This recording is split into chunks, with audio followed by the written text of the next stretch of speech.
Uma vez que você perde os aspectos religiosos como fundamentadores de elementos éticos e morais, você tem que colocar alguma coisa no lugar. Alguma coisa tem que substituir as bases do que é certo e do que é errado. Para muita gente, isso entrou no que a gente chama de politicamente correto. Você tem certos padrões políticos, certas pautas morais que são comuns à sociedade, que são vacas sagradas. Você não pode tocar nelas, você não pode comentar a respeito, você não pode discordar. Se você pensa diferente, você está indo agora contra o politicamente correto, que é aquele padrão ético que é baseado em uma esfera social muito comum e muito temporal. O que é politicamente correto hoje pode não ser ontem.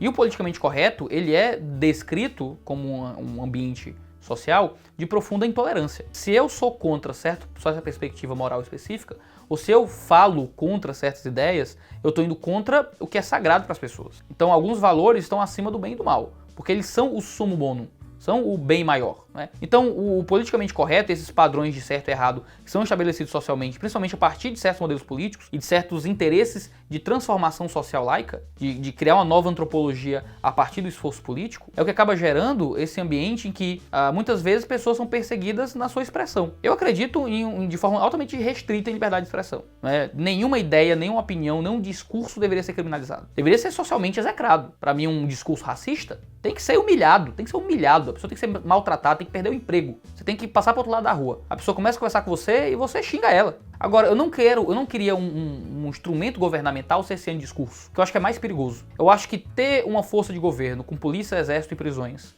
cerceando o que as pessoas dizem é mais perigoso do que deixar o racista falar besteira, que deixar o homofóbico falar besteira. Porque o homofóbico e o racista falando besteira, a gente resolve. A gente faz ele perder o emprego, a gente faz ele se sentir inadequado na sociedade, a gente faz ele perceber que ele é um babaca, xinga ele vira um cara execrado socialmente. O governo abusando desse direito para perseguir aquele que fala mal dele, para punir revista que faz algo contra o STF, diz algo contra o ministro do STF, para deixar de financiar isso, aquilo outro, para cercear a liberdade de quem diz isso, aquilo outro, para Maria do Rosário mandar prender jornalista e comediante que se defende de nota de repúdio, de monção de repúdio, esse tipo de coisa, a gente não consegue resolver. Como é que eu consigo me defender da força de polícia e da força de governo?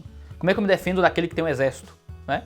A gente não pode ter armas o bastante para ir invadir a Venezuela, mas você tem para pegar um youtuber que fala alguma bobagem na internet, ou fala alguma ideia que vá contra o governo e ele ser tratado como se fosse um criminoso. É mais fácil lidar com o racista do que com o exército, do que com a polícia. Então eu prefiro que o governo não se envolva em cercear a ideia e em cercear a opinião. Porque o governo precisa dar para as pessoas a liberdade de elas serem idiotas. O governo tem que dar para as pessoas a liberdade de serem imbecis. Porque os imbecis a gente resolve, né? Os imbecis a gente trata a respeito deles.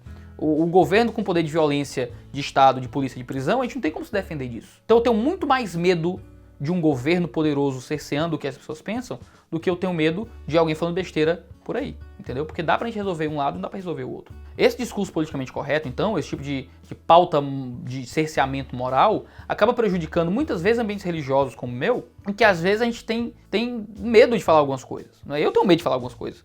Deixo de falar? De forma nenhuma. Mas eu tenho medo quando eu falo algumas coisas, né? De como as pessoas vão ouvir isso. Eu tenho opiniões muito sérias sobre algumas coisas, das mais variadas.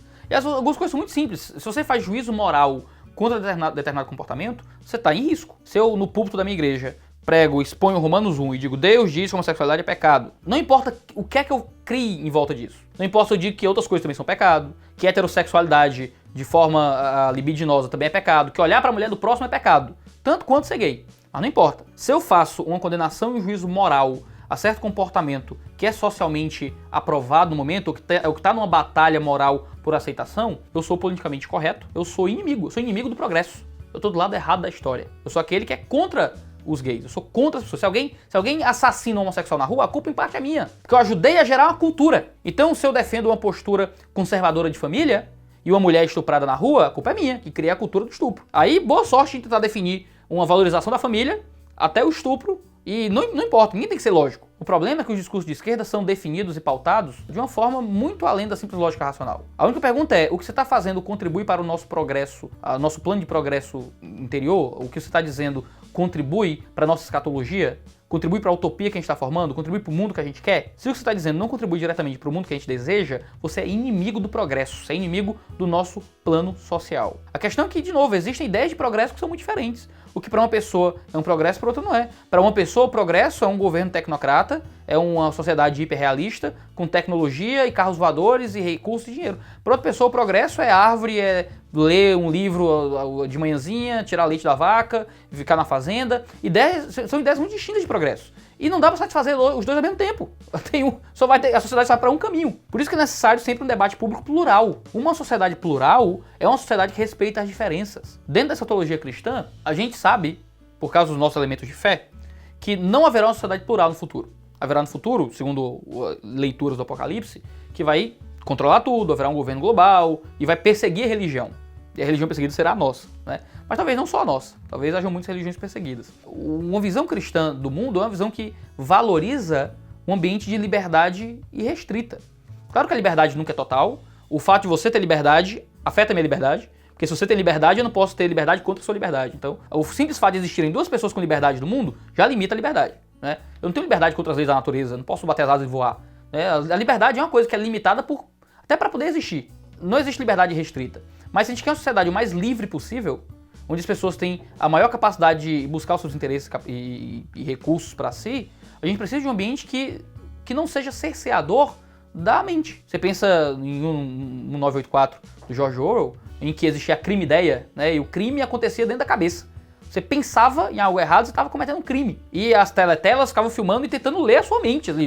Isso não é aplicado no resto da sociedade. A ideia é que se você tem uma ideia desviante, você deveria ser preso. Você deveria ser preso. Se você acredita que homossexual não deveria casar, você deveria ser excluído da sociedade. Tem que ser preso, tem que ser morto. E algo você tem que tacar fogo em igreja. Né? Porque é o que eu leio nos comentários do YouTube. Claro que não se dá muito valor ao comentário de internet. Né? Você lê lá o cara dizendo que vai fazer um monte de coisa, que você vai ver um menino de 12 anos que mora com a mãe e tal. Não dá pra levar isso muito a sério. Ou gente de 30 anos que mora com a mãe ainda também. Né? Mas você lê muito esse tipo de coisa por aí. Esse ódio que é irrestrito. E o ódio contra o opressor é válido, não é ódio de verdade. Pensa no ódio do bem, aquela famosa página da internet, né? Você tem o ódio do bem. Por que o ódio é do bem nesse caso? Porque é um ódio contra o inimigo. Quem é o inimigo? É aquele cujo discurso não contribui para um projeto específico de sociedade. Ainda que seja um discurso que seja socialmente aceito por muitos membros da esfera comum, mesmo que seja um discurso que não demonstra ódio direto, mas que tem visões diferentes acerca de como a sociedade deveria ser construída.